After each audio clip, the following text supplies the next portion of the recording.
Hi there, this is your friend Virendra dear. In this early morning hours, I have come with very inspiring lessons for all of us. That is to attain everything what can give us sufficient means for survival, food, clothes and shelter, and all the riches what we really desire and dream on this planet Earth, positive mental attitude, sound physical health, harmonious relations with entire humanity. But there is one clause, free from fret, worries, anxieties, suffering, sorrows, grief. Beloved friends, this is the very crucial thing, and it is very difficult to get rid from this sorrows and suffering, because if you look upon around the world, you will find that it is shadowed by sorrows and scorching in the fierce fire of suffering. This is the really effect. But if you try to understand what is the reason behind all these sorrows, suffering, grief, pain, you will really understand if you go deeply within yourself. Because of the discovery of the fact that we are ourselves the maker of ourselves by virtue of the thought we choose and encourage. Our mind is the master weaver, both to the inner garment of character and the outer garment of the circumstances. And we are perennially weaving such thoughts which is based on ignorance and selfishness, and the cause and effect is a universal phenomena. As we sow, so we reap. The thought in the mind has made us. What we are by thought was wrought and built. Beloved friends, we are really the creator of our own life, the builder of our character, and maker and shaper of our conditions, environment and circumstances. The poets, the thinkers, the philosophers and the prophets, all the saviors of this earth planet have been always teaching us that we make our life by virtue of the thought we really choose and encourage. The great Disraeli said that we will become what we think about. There is nothing impossible on this planet Earth to achieve. A human being with subtle purpose must accomplish it, because he will stake even his existence for the attainment for which he is striving and seeking and finding. He will have the different ways and means to attain it. Marcus Aurelius said, our life is made by the thought we really inculcate in our mind. Ralph Waldo Emerson shared the same views. A man is what he thinks about all day long. So there is unanimous agreement among all the great thinkers and all the great savior of the planet Earth that thought, the great Buddha said, our thought makes our world. Today, beloved friends, as I have been always discussing with you how to be very successful in life, and I have been suggesting you the different ways how to be successful in life by following the principle of success of Dr. Napoleon Hill, like you should have a burning desire which will really create a definite purpose of your life. You should make a mastermind alliance to attain that objective with a definite plan of action backed by persistent continual action. And also you should have the will to go extra mile with sincere determination, daring, courage, conviction, treading down all difficulties, failures, defeats, all the uncongenial circumstances you are converting into very favorable circumstances by the power of your courage, conviction, determination. And you are willing to go extra mile with a positive mental attitude, taking personal initiative, and with a pleasing personality, concentrating, contemplating, working in a team, maintaining a very sound physical health, and always having imaginative faculty of your brain, and you are getting success. Beloved friends, all these can make you the richest, the wisest, as was Henry Ford, Andrew Carnegie and everything else. My topic is this. But today, what I told you, the world is really suffering in sorrows, grief, pain, agony. Remedy of that was given by Buddha, one of the great teachers on this planet Earth. So today I will really teach you what Buddha said, that you can also have a stainless beauty and peace of mind and a serene life and poised life if you really focus on the basics of teachings of the great Buddha. He really contemplated, concentrated decades on knowing the cause of suffering and sorrows, which is really very cursed to the mankind. In spite of blessed by the power of the brain, the most intelligent thing God gifted to any creature, it was just man who was blessed with the mind, and mind really was his asset. So Buddha meditated and contemplated, and really he came out with the solutions of the problem of those effects of suffering, sorrows and grief. The cause is explained by him as I go through. He showed the four truths. Life is full of suffering. To live is to suffer.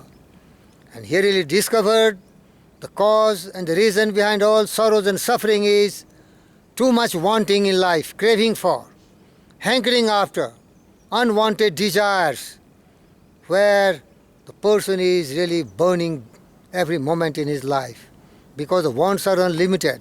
He wants more and more wine, more women, more money, more everything, without being contented and concentrating on whatever God has blessed him. And he's forgetting the real secret of living a life, that is peace of mind, a tranquil heart, a conquered mind, and he never follows the path of truth, which is the universal law of love, beloved friends, but he also gave the remedy for such kind of sorrows and suffering. Suffering will cease, stop permanently, perennially, and there will be a abode of tranquil heart when all the unwanted desires are stopped. And he showed the path, that was the eightfold path. The eightfold path, what he suggested, was right viewpoint. You should see the world very clearly. You should not run after which is very transitory and not truth. This life is very short-lived, like a flash of lightning or a tide's waves on the surface of the ocean. So this very short journey of life have to be lived in a very peaceful state of mind. That is the really right view. And you have to see the world in that perspective. Within yourself you have to find the total peace and happiness and prosperity. And everything starts with thinking, so it was right thought. Right thought, then what we think we speak, so right is speech. And then what we think and what we speak, we also act accordingly, so right action is very, very crucial. But all originates from the right thinking, beloved friends. And then he said right livelihood means we have to render great service, and return of that service we shall get sufficient means for our survival. Beloved friends, these are really very important things what Buddha was always suggesting us. And he also suggested right effort. We can accumulate lot of riches by unfair means and by wrongdoings, by stealing and everything else. But he told you your efforts should be very sincere, very honest. Means you are getting success in every walk of life, never harming and hurting other interest, because all the stakeholder has to be equally benefited. And he suggested right mindfulness. Your mind. Mind is the master power that molds and makes, and man is mind. And even more, he takes the tools of thought and shaping what he wills, bring forth 1,000 joys and 1,000 ills. Man thinks in secret, but it comes to pass. The environment, the conditions, circumstances in his life is but his looking glass. So right mindfulness, mind, mind, mind. Buddha always shouted strongly, control your mind, control the universe, because everything is the mind. So the last eighth one is still right concentration, right contemplation, right meditation. Meditation, man controlling your mind. Never allowing the mind to be impure, but really the mind has to be always conditioned in such a way that it is really thinking truth. That is the universal law, the law of love. The conquered mind and the controlled and quiet heart. And for this, Buddha suggested 5 great meditation. Beloved friends, in this modern time, people have stopped thinking. They are just trying to get everything what is not wanted in life, all kind of loaves and fishes, all luxuries, all comforts, man, a lot of women, lot of wine, and all these unwanted desires, the sensual desires, the gratification of unwanted things, and they are lost in the wilderness. They invite more and more problems because there are more and more wants and desires in life. So Buddha showed the great meditation means controlling your mind, dwelling on such great thoughts which can really give you the true salvation, emancipation, enlightenment. And to all his disciples he taught the 5 great meditations. The first being the meditation of love. That is the universal law. He pressed best who loveth best. All things both great and small, for the dear God who made us, he made and loved all. Beloved friends, Buddha was silent on God. He was teaching the right and correct path, how to be really happy and successful in life. So that meditation of love, love everything else, what I mean to say, even to your enemies. Forgive everyone else. Never dwell in the past. Never worry for the future. Trust no future, however pleasant. Let the dead past be buried with its dead. Act in the living present. Heart within and God overhead. That was the real philosophy of Buddha. Meditate on love. Make the mind so much conditioned that it never think anything but love. Simultaneously, if you are not controlling your mind, it can dwell in the negative aspect of life that is really ruining you. The envy, the jealousy, the hatred, the greed, the anger, the fret, and all sorts of evils and devils which can really ruin your life. So you have to make your mind pure, the seed of love, and then the whole world will be tranquil. Beloved friends, how much relevant it is today in the modern world. See the violence, the terrorism, the hatred, the greed, the survival of the fittest, like the beastly, the worldly attitude of the mankind. So that is very relevant to us. Let's make a promise. We will meditate, dwell on the thought of love. And when we keep on thinking always love, love, love, we will have really our heart and mind and soul fully saturated, and we will do nothing but only love the mankind. The next great meditation is meditation of pity. The world is full of ignorant and selfish people. We should not hate them. Rather, we should show pity on them and sincerely try by our teachings, as Buddha did, to transform them and really let them know the true path suggested by Buddha. Beloved friends, the third great meditation is meditation of joy.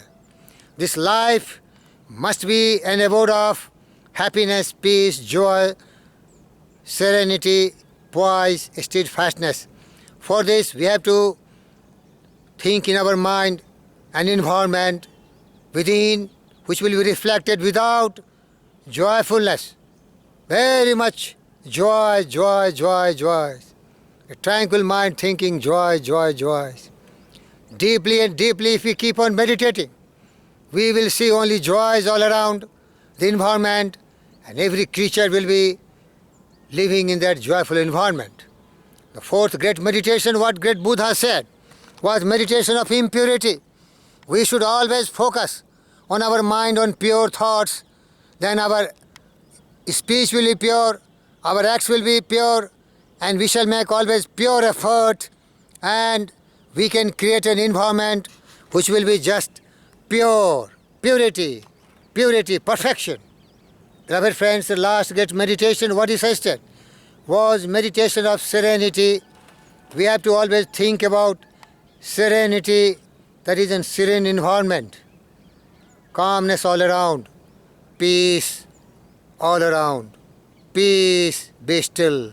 That should be the thought. Beloved friends, I have told you some of the basics teachings of Buddha, but this is just the beginning. I am very ignorant, I do not know much about Buddha, but I promise you, I will go deeply and deeply, slowly and steadily, and I will come with you, come forward to share with you more and more greater thoughts of Buddha in a more explained and elaborated way.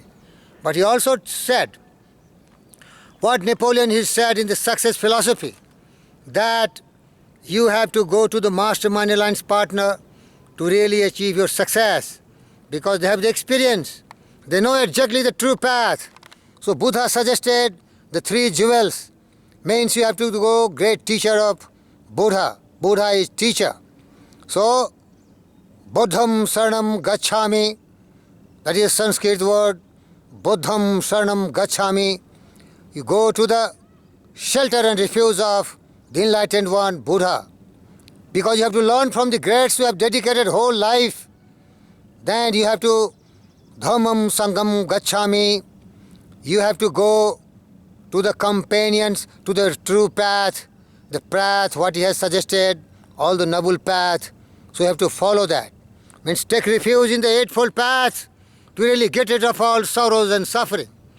And Sangham Saranam Gacchami, the third jewel is, Sangham means the group of the wise enlightened people, that is the mastermind alliance partner, with the best brains which have really understood the secret of Buddhism, and then you learn from them in their company by contemplating, meditating, concentrating on great thoughts. So beloved friends, if you really compare the success principles of all the great modern scientists like Dr. Napoleon Hill and the real success of life to be a life of peace, stainless beauty, serenity, calmness, without any suffering, sorrows and grief of Buddha, you will see there are a lot of serenity, there are a lot of similarity. One is teaching how to get all the riches, which is external, outwardly, giving you all the amenities which the science has discovered, but at the other side, you will get internal beauty through which you can enjoy the external all great achievements and success of the modern great brains of the mankind. But beloved friends, remember it. The thought in the mind has made us. What we are, by thought was wrought and built. If a man's mind has evil thought, pain comes of him as comes the wheel ox behind. If one endures in the purity of thought, joy, peace, serenity, happiness, abundantly and extravagantly follows him just like his own shadow. That is absolute universal truth. Believe in that and become. You can do it, beloved friends, because this short life, which is just like a bubble on the surface of water, it is just like a tide on the surface of ocean, and it is just like a flash of lightning. That short life to have to be lived with peace, with grace, with calm, with happiness, with truth and justice, with peace, love and non-violence for the entire humanity. And say unto your heart, your mind is totally disciplined and controlled. That becomes your strength. Your mind is very calm, quiet, serene, tranquil, poised. That is your really power. And you are dwelling in the thought of purity, which is your mastery. And in the bark of your soul reclines the commanding master. He does but sleep. Wake him and say strongly, peace, be still. Wisdom, be our shadow. Enlightenment is our destination. And I thank you very much. You have the potential power to become enlightened one, the Buddha, the great, the happiest, the prosperous, the lovable, the tranquil-hearted man, living a life in joys, in happiness, in peace, peace and peace all around. Thank you and love you very much, Virendra dear. Saluting you for your real will to become great, sincere effort. Thank you.